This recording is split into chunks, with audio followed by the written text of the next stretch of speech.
Well, afternoon, folks. Welcome to Coffee and Revelation for Thursday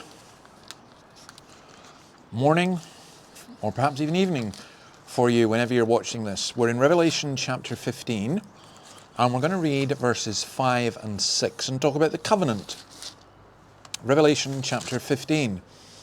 After this I looked, and I saw in heaven the temple, that is the tabernacle of the covenant law, and it was opened. Out of the temple came the 7 angels with the 7 plagues. They were dressed in clean, shining linen and wore golden sashes round their chests. Okay. What's significance about this? This temple, which the NIV translates the tabernacle of the covenant law, and others translate it the witness, the temple of the tent of witness. It's the word martyrion that we get the term martyr from, but it is tied in with the covenant. The covenant was a covenant of witness. You witnessed a covenant. And what he's doing here is he's taking us back to the wilderness, and he's reminding us that the presence of God is the ultimate good. To have the temple, to have God present with you, that's the ultimate good.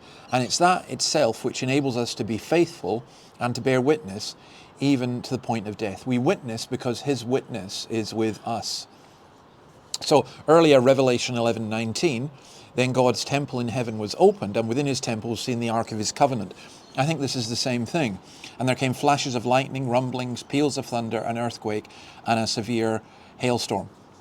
So the whole idea here is one of witness. Now, let me be a little controversial here. I watched the service from St. Giles for Queen Elizabeth, and there was much about it that was good. But I thought the sermon was a poor witness. I would say Her Majesty's life was a good witness to Christ.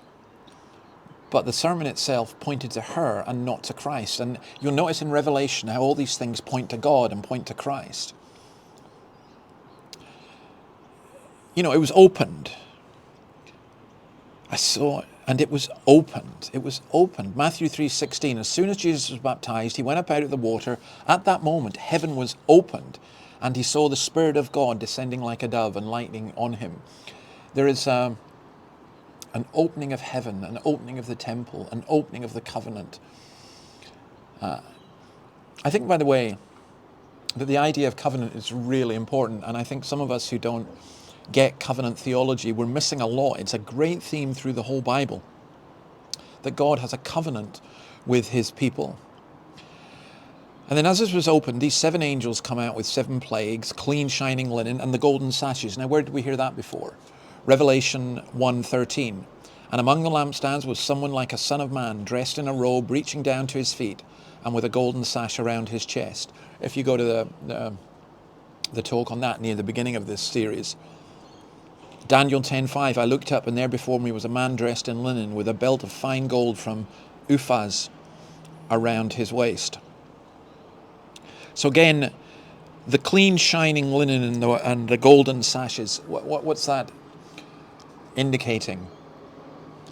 I think again it's pointing to Christ, and I think it's pointing to the same thing, that there is a witness, there is a purity, that there is a goodness.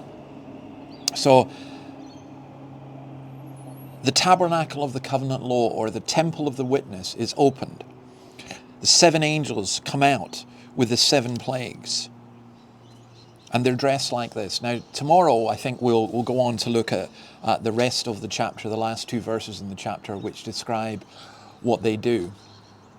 But don't we pray for heaven to be opened? And if heaven's opened,